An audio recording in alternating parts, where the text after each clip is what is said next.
Let's see if I can recap and find out where I was with these theories. I think the first one we dealt with understanding of key signatures, sharps and flats, how they came about. I think 2 was to do with relative major and minor and the relationship. Why is A minor relative to C major and all that sort of stuff, etc., etc. So this one I thought I'd do intervals. Like I say, some of you, I don't want to teach anybody to suck eggs, and you probably know all this already, but some of you might not, and if it can help, then great. An interval, well, a chord is made up of intervals, 3 main intervals really: the root, the third, and the fifth. And what I mean by that is, if you take in C major, no sharps or flats at the moment, and you count the one you're on, don't go C, D, E, F, G, A. You'll be out. So count C, D, E, F, G. All right. So F and G are the root, third, and fifth. So C, F, E, and G are the root, third, fifth of C major. Now, depending what happens to this major third interval, which I'll go through in a minute, can change the character of a chord. Alright. Now, intervals are made up of major second, major third, perfect fifth, fourth, perfect fifth, major sixth, major seventh. Sorry, I do apologise. I had a little bit of a tipple last night, so you know, try and drown your sorrows for not being able to get out to play. Lol. But anyway, that's basically what it is. So it's major second, major third, perfect fourth, perfect fifth, major sixth, major seventh, and you're back to the octave.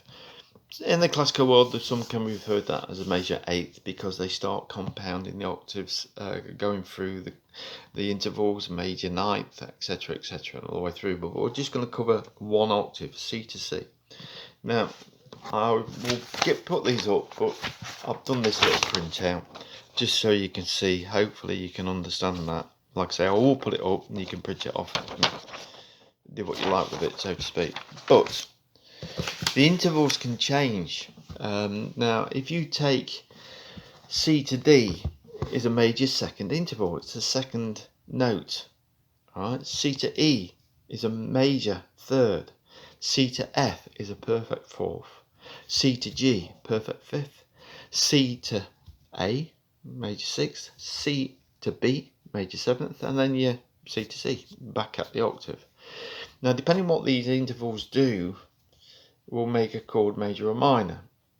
So, for example, if we were to look at C to E, C to E is a major third interval, right? C to E flat, it's still a third interval because you're referring to it as the letter name E, and it will be referred to as a minor third interval. And if you go from C to E double flat, yes, it's the same note as D, but we are referring to it as the E note, still the third interval. E double flat will be known as a diminished third interval. Right? Now, if we go C to E sharp, yes, it's the same note as F, but we're referring to the interval E, the third interval, will be known as an augmented third. Okay? Perfect intervals. I'm not going to go into why that is called perfect and the others are called major. It can get so confusing sometimes, but it's more to do with the fact that the fourth and fifth intervals, when it comes to chords, are known as the subdominant and dominant. Okay, fourth and fifth. That's mostly if you're going to key change, you'll work around those two chords, the fourth and fifth, because they are dominant and subdominant. They appear in other keys, those two major chords, which I'll go through gladly. If you want to know a bit more about that in depth, we can do a one-to-one FaceTime and I'll talk you through it. But just looking at the perfect interval, E to F is a perfect fourth interval, and that can move down a semitone, which will be known as a diminished fourth interval. Yes, you can look at it if you're looking at F and you come down a semitone, it's the note E, it's the same note, but we're referring to the interval, the fourth, F, diminished. F flat is a diminished fourth interval. F sharp is known as an augmented fourth interval, and that will be the same thing to when you look at the G, the perfect fifth, G moving, it will be diminished, perfect, augment. And the same with the other major intervals, major six. It can come from major six, C to A, major six interval. C to A flat will be a minor sixth interval. C to A double flat, yes, it can be known as G, same note, same tone, but in theory we are referring to the major sixth interval. So it will be a diminished sixth interval, C to A double flat. Just like C to A sharp will be known as a C augmented, basically a major augmented interval, C to A sharp, augmented six. Sorry, I had a couple of swallows last night, so I'm just trying to get my ear clear.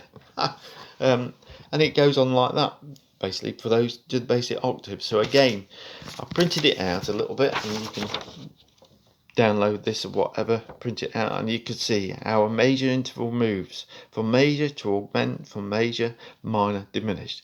Perfect interval, perfect, augment, perfect, diminished. That's the movement.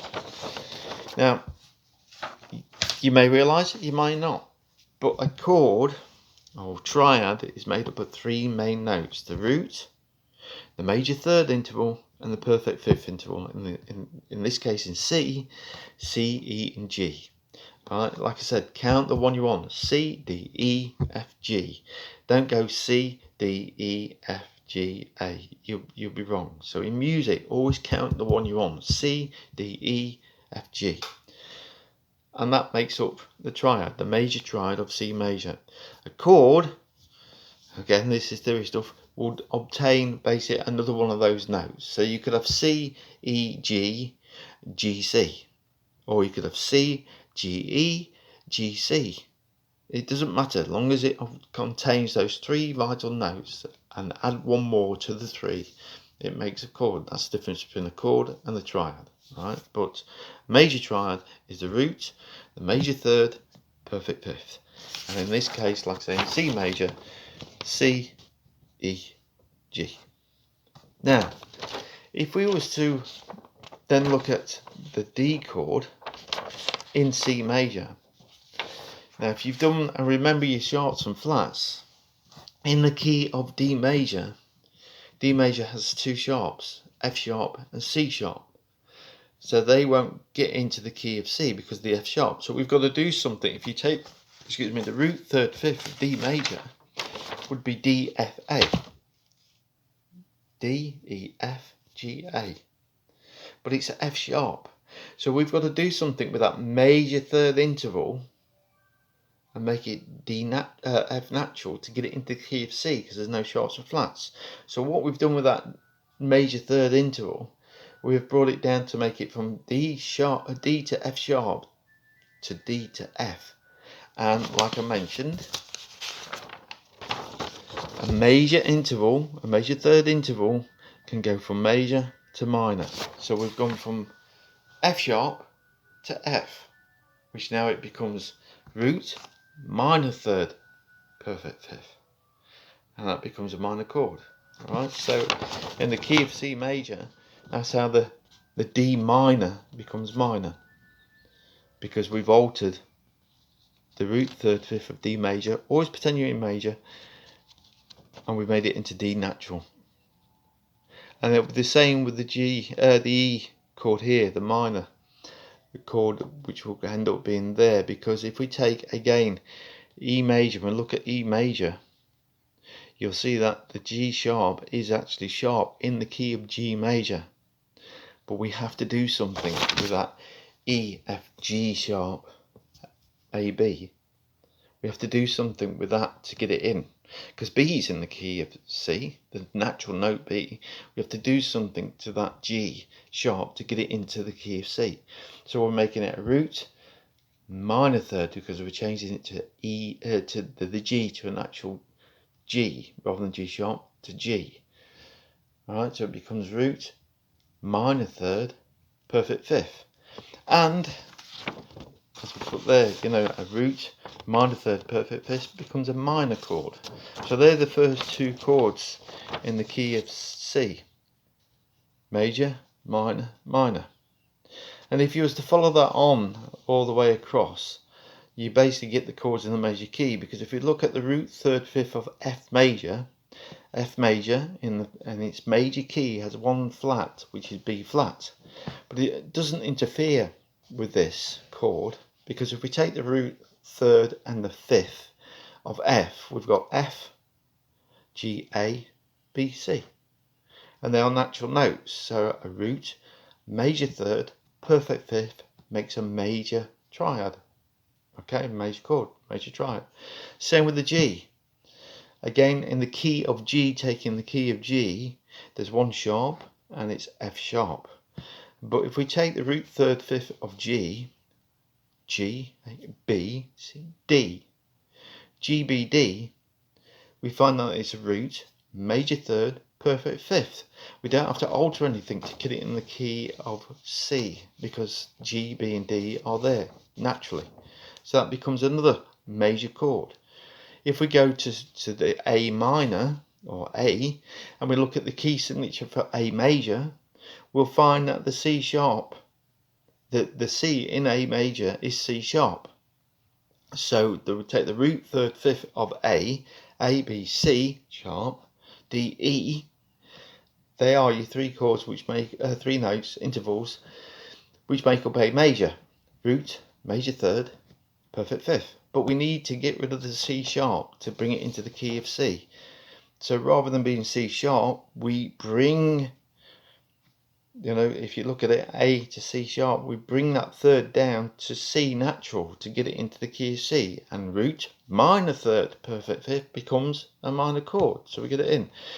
The diminished chord here, B, is a little bit more complicated to try and understand, because if you look at the key of B major, the scale of B major and the key, we find that we have F sharp and C sharp. We have D sharp in there and the F sharp. So we have to do something to get it in the key of C, which means that B, C, D, but it's D sharp, there's your major third. E, F sharp is your perfect fifth for D major. Well, we have to do something to get them both in. So we're going to be doing root, bringing the D sharp to D, which is a minor third, and to the F sharp, we have to bring that into F, which means that the perfect fifth, which is F sharp, is come down to diminished. That basically means that root, minor third, diminished fifth makes a diminished triad. If you look there, the perfect interval can only go augment or diminished. So in the key of B major, to bring it into the key of C major, we've had to alter both intervals, the third and the fifth, and bring them down one. I hope that understands. Like I say, if you don't, then PM me and we'll do some FaceTime and I'll try and explain it a bit more. And as you go through all that, what you basically end up with, is the chords in a major key, which is major, minor, minor, major, major, minor, diminished, hence the B, diminished, back to major again. Sounds confusing. It can be confusing, but it's very difficult when you're doing it like this to try and explain it. But if you got a problem, just please PM me and we'll go through it a little bit more in depth. But that's how intervals work to get a major chord and a minor chord, etc. Like I say, I'll take photos of these and send them off and put them up and hopefully out. But like I say, I'm only at the end of the phone or message, and if I can help, I will do. So God bless. Please, do what you can to support live venues where you can. It sounds like I'm having a right old PM, but we do need to support everything where we can. God bless. Stay safe. See you later.